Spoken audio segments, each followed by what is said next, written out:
Hello बच्चों, आज हम मैथ चैप्टर 5 जिसका शीर्षक है इंट्रोडक्शन टू यूक्लिड्स ज्योमेट्री, उसकी एक्सरसाइज 5.1 के कुछ क्वेश्चंस को समझेंगे।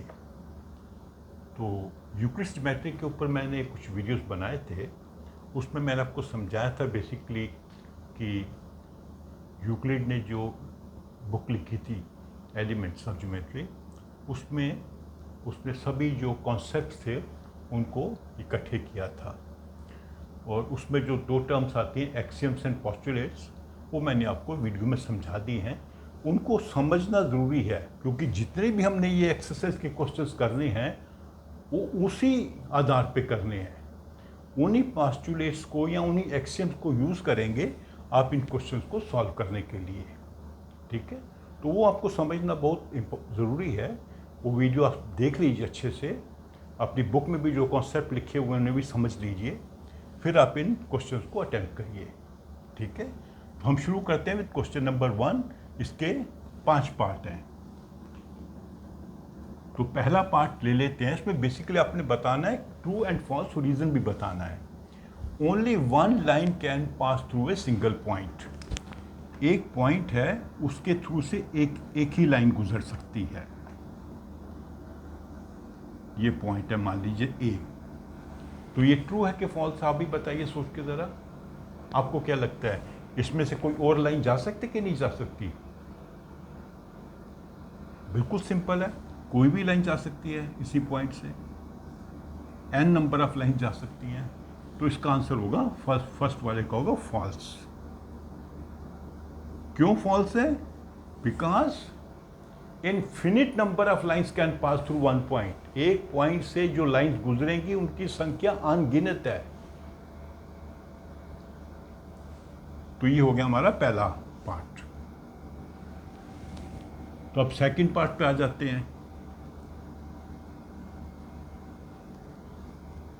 There are an infinite number of lines which can pass through two distinct point. ये पॉइंट ए है और ये पॉइंट बी है। तो इसके दोनों पॉइंट्स को टच करते हुए अनगिनत लाइंस बन सकती हैं। क्या ये सही है? गलत है, क्योंकि आपका क्या पोस्टुलेट है? Only one distinct line can pass, unique line can pass through two distinct points. ये हमारा कॉन्सेप्ट है। Only one unique line can pass through two distinct points. ये मैंने आपको समझाया था। एक ही लाइन है, इसमें से अनगिनत लाइनें जा सकती हैं, इसमें से अनगिनत लाइनें जा सकती हैं, लेकिन दोनों पॉइंट्स में से पास करती हुई एक ही लाइन होती है। तो सेकंड भी फॉल्स है। तो इसमें आपने रीजन देना है। Only one unique line can pass through two distinct points. Distinct होता है स्पेसिफिक।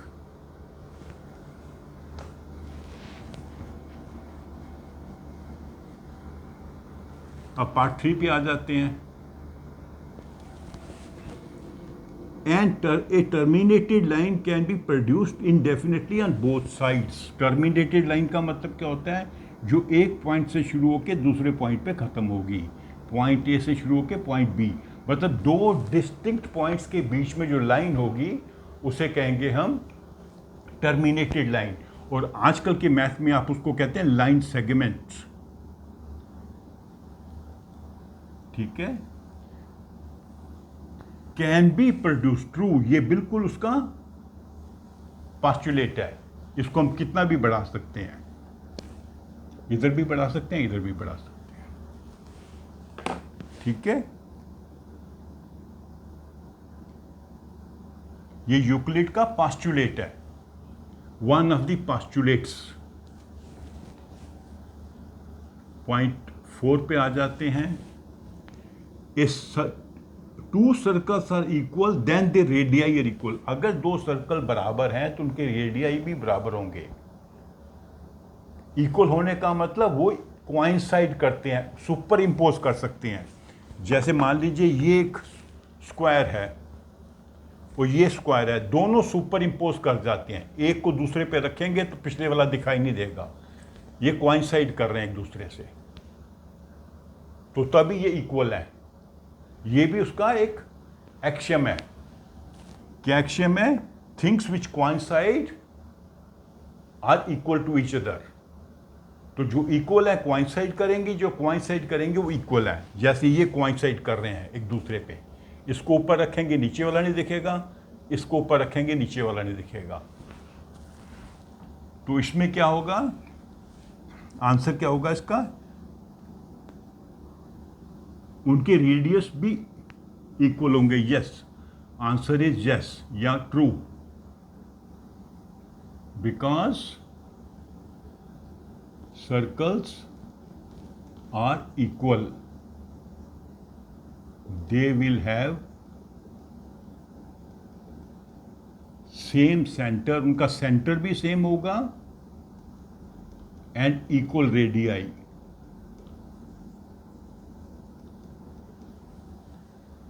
अगर दो सर्कल आप ऐसे, ये तो स्क्वायर है मान लीजिए, अगर आप दो सर्कल पीसेस काटेंगे रखेंगे तो उनका सेंटर भी सेम होगा और उनका जो है रेडियस भी सेम होगा।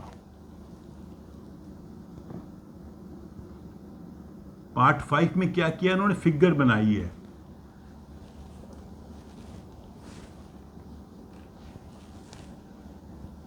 जिसका पार्ट 5 है, 3 फिगर हैं। एक है ए बी, दूसरा है पी क्यू और तीसरा है एक्स वाई। तो क्या बोलते हैं? If A B is equal to P Q and X Y is equal to P Q, then A B is equal to X Y. Yes, answer is yes. Things which are equal to same thing are equal to one another। यहां पे same thing क्या है? P Q. ये things जो हैं इसके बराबर है। Things which are equal to same thing are equal to one another. ये आपने आंसर देना है। Things which are equal to one same thing are equal to one another. तो उसका आंसर हो जाएगा आपका 5। यस, पार्ट 5 का आंसर होगा यस या ट्रू भी लिख सकते हैं आप। ट्रू फॉल्स लिखा, ट्रू फॉल्स से लिखिए। अब आ जाते हैं हम नेक्स्ट क्वेश्चन पे। क्वेश्चन 2 पे, give the definition of each of the following terms. Are there terms which need to be defined first? What are they and how they might you define them? तो ये थोड़ा सा मैं समझा देता हूँ। पहले आपको मैं बता देता हूँ कि डेफिनेशन क्या है, फिर आएंगे कि कौन सी टर्म्स को डिफाइन करना है। क्वेश्चन नंबर 2, तो पहला उन्होंने कहा पैरेलल लाइंस।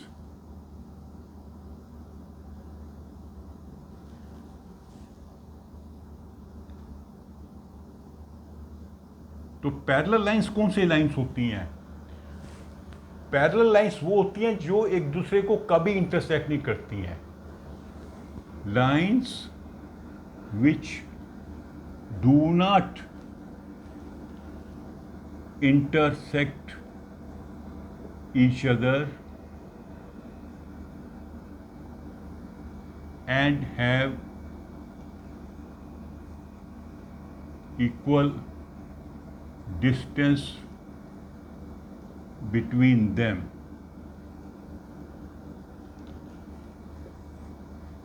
ना तो इंटरसेक्ट करेंगे और उनका जो डिस्टेंस हमेशा बराबर होगा।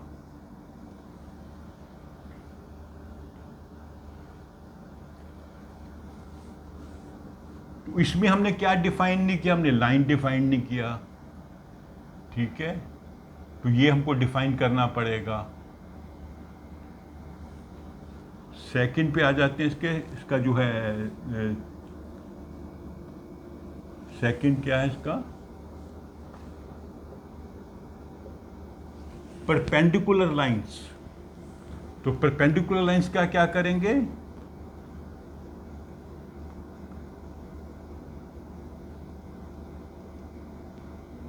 meet each other और इंटरसेक्ट दो हो सकता है at 90 degree at right angle.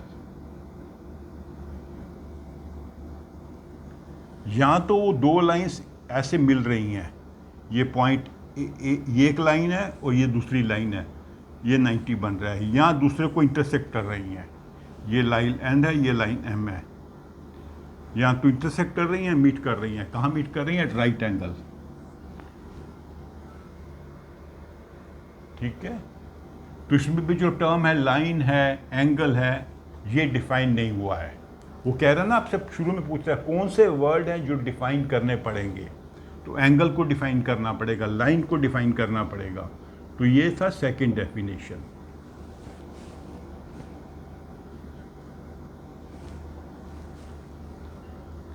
फिर आ जाते हैं हम, अच्छा इसके और भी पार्ट है अभी, लाइन सेगमेंट।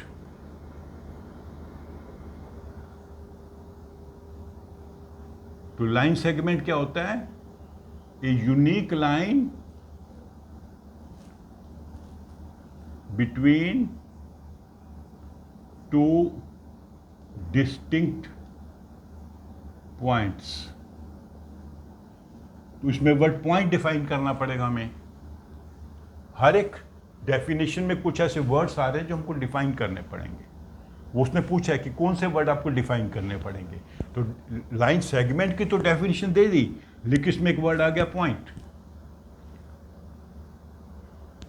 तो इसका पार्ट 4 कर लेते हैं। Radius of a circle. Radius क्या होता है? Radius is a line joining the center of a circle to any point on the circle। ये सर्कल है आपका, ये इसका रेडियस है, सेंटर है। तो कोई पॉइंट ले लेते हैं, ये पॉइंट ले लेते हैं, इससे ज्वाइन करते हैं, या ये पॉइंट ले लेते हैं, ये है। तो ये भी रेडियस है, ये भी रेडियस है। किसी पॉइंट से ज्वाइन करना है सेंटर को। तो ये हो गया आपका डेफिनेशन रेडियस की। तो इसमें भी वर्ड आ जाता है पॉइंट। तो ये वर्ड जो है डिफाइन नहीं हुए हैं। Square. Square is a quadrilateral whose all sides and all angles are equal। ऐसा क्वाड्रिलेटरल है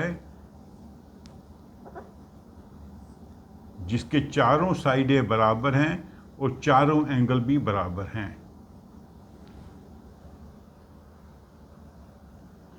या ऐसे भी कर सकते हैं, ऑल साइड्स आर इक्वल।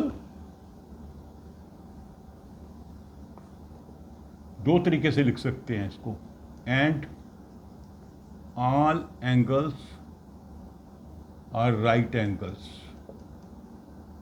दोनों डेफिनेशंस ठीक हैं। तो इसमें वर्ड आ जाता है क्वाड्रिलेटरल, ये हमने डिफाइन नहीं किया है। तो वो बताना है कि आपके कौन कौन से वर्ड्स हैं जो आपको डिफाइन करने पड़ेंगे। तो हम आ जाते हैं क्वेश्चन नंबर 3 पर।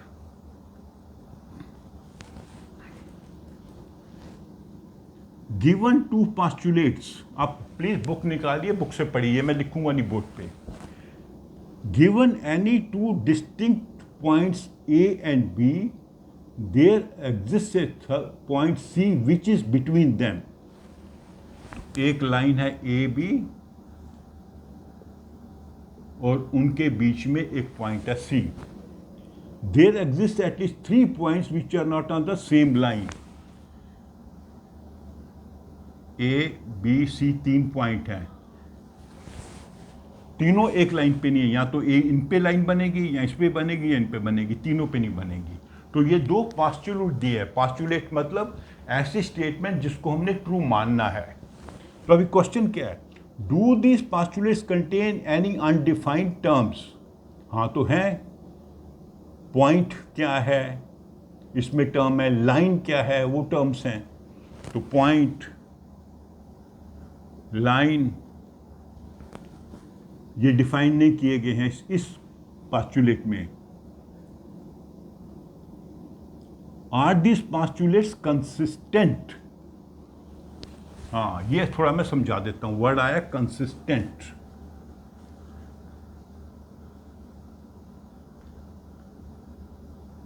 कंसिस्टेंट का मतलब होता है जब हम 2 या 3 स्टेटमेंट बोलें, वो एक दूसरे को कॉन्ट्राडिक्ट नहीं करनी चाहिए। जैसे मैं आपको बताऊं, Ram and Shyam are brothers, एक स्टेटमेंट है कि राम और श्याम भाई हैं। दूसरा है Ram is 10 years old and Shyam is 6 years old. ये दूसरी स्टेटमेंट है, हम उनकी एज बता रहे हैं। तीसरा स्टेटमेंट में लिखता हूं Ram is younger than Shyam. Ram जो है श्याम से छोटा है। अब ये देखिए, ये स्टेटमेंट क्या सही है? यहां पे लिखा राम 10 साल का है, और यहां पे मैंने क्या लिखा है? Ram is younger than Shyam. Ram Shyam से छोटा है, तो ये इसको कॉन्ट्राडिक्ट कर रही है, इसके विपरीत है, इसका उलट है। तो ये कंसिस्टेंट नहीं है, नॉन कंसिस्टेंट, इनकंसिस्टेंट भी कहते हैं। इनकंसिस्टेंट क्यों? ये स्टेटमेंट इसको कंट्राडिक्ट कर रहा है। अभी मैं इसको ऐसे लिखता हूं। तीसरा, Shyam is younger than Shyam. तो श्याम जो है राम से छोटा है, वो तो ठीक बात है, दोनों भाई हैं। उसकी 10 साल एज है, उसकी 6 साल एज है। श्याम राम से छोटा है, तो ये कंसिस्टेंट स्टेटमेंट है। इनको लिखेंगे कंसिस्टेंट।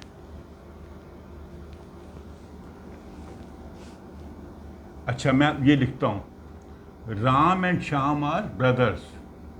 ये लिखता हूं Mohan and Ram are not brothers. तो ये भी कंसिस्टेंट है।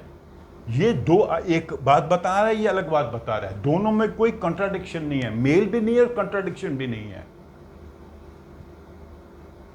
ठीक है नहीं? ये इसको गलत साबित नहीं करता। मान लीजिए राम और श्याम भाई हैं, और मोहन जो राम का दोस्त है, तो उसका दोस्त है तो उसका भाई नहीं हुआ, तो ये स्टेटमेंट गलत साबित नहीं हो गई।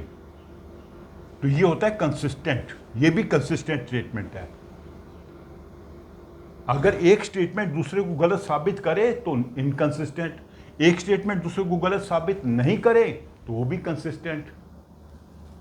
तो अभी इन्होंने जो स्टेटमेंट दी थी, अगर आप बुक में पढ़ेंगे, वो भी 2 अलग स्टेटमेंट हैं। तो दोनों अलग स्टेटमेंट है, इसलिए कंसिस्टेंट है, क्योंकि एक दूसरे को गलत साबित नहीं कर रही। अगर गलत साबित करती तो हम कहते हैं इनकंसिस्टेंट। दूसरा पार्ट उसने पूछा कि क्या किसी ये यूक्लिड के पोस्टुलेट से आता है? नहीं आता। यूक्लिड के कोई ऐसा पोस्टुलेट नहीं है जो उसमें बताया गया हो ऐसा। ठीक है, तो ये हो गया आपका क्वेश्चन नंबर 3। अब आ जाते हैं हम क्वेश्चन नंबर 4 पर। ऐसा करेंगे, क्वेश्चन नंबर 4 के बाद इसको हम विराम कर देंगे, क्योंकि वीडियो आपकी बहुत लंबी हो जाएगी।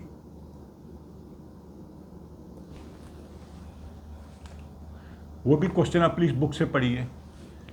If a point C lies between A and B, A और बी 2 पॉइंट हैं, उनके बीच में पॉइंट सी है, such that A C is equal to B C, ये गिवन है।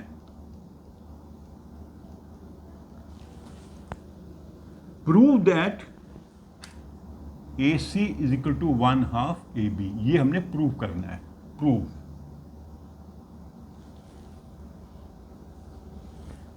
ठीक है।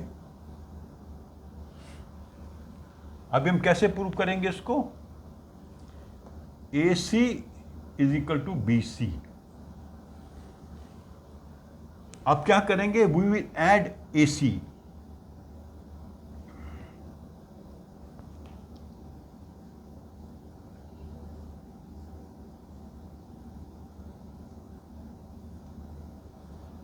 इसका हम क्या देंगे एक्शन,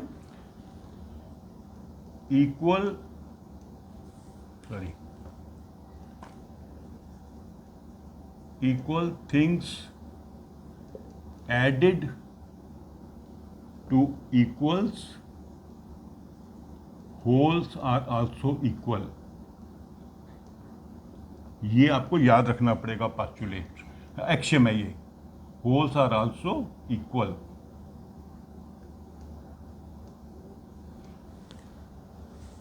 A B के बराबर है और C D के बराबर है, दोनों को ऐड किया, A प्लस C, और B और D को ऐड किया तो ये भी बराबर होंगे। तो हमने क्या किया, दोनों साइड पे इक्वल थिंग को ऐड किया इस इक्वेशन में जो गिवन है। ये स्टेटमेंट, यहां पे वर्ड इक्वेशन यूज नहीं करेंगे, स्टेटमेंट यूज करेंगे। इस स्टेटमेंट में हमने AC को ऐड किया, तो ये क्या बन जाएगा, 2AC is equal to AC plus BC। Now AC plus BC जो है कोइंसाइड कर रहे हैं AB से। तो हमने क्या कहा था, things which coincide are equal.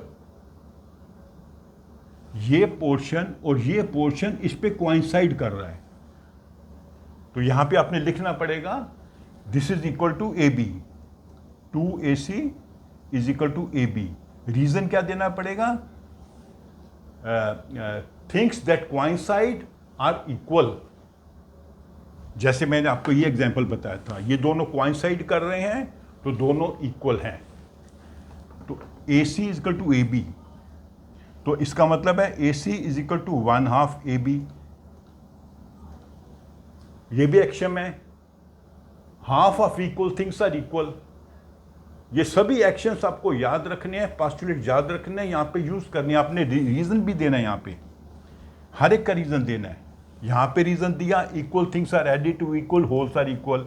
यहाँ पे क्या रीजन दिया, equals are added to equals the wholes are equal.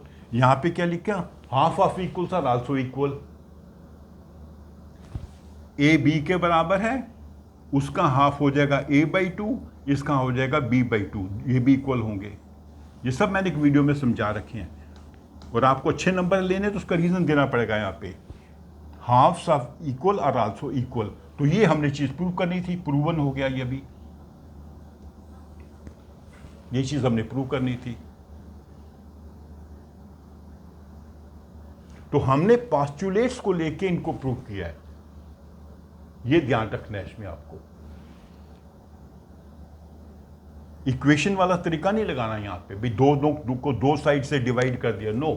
Half of equal are equal, तो इसका हाफ हो जाएगा AC, इसका हाफ होगा AB/2। 2AC का हाफ होता है AC, और AB/2 कहाँ होगा, AB/2।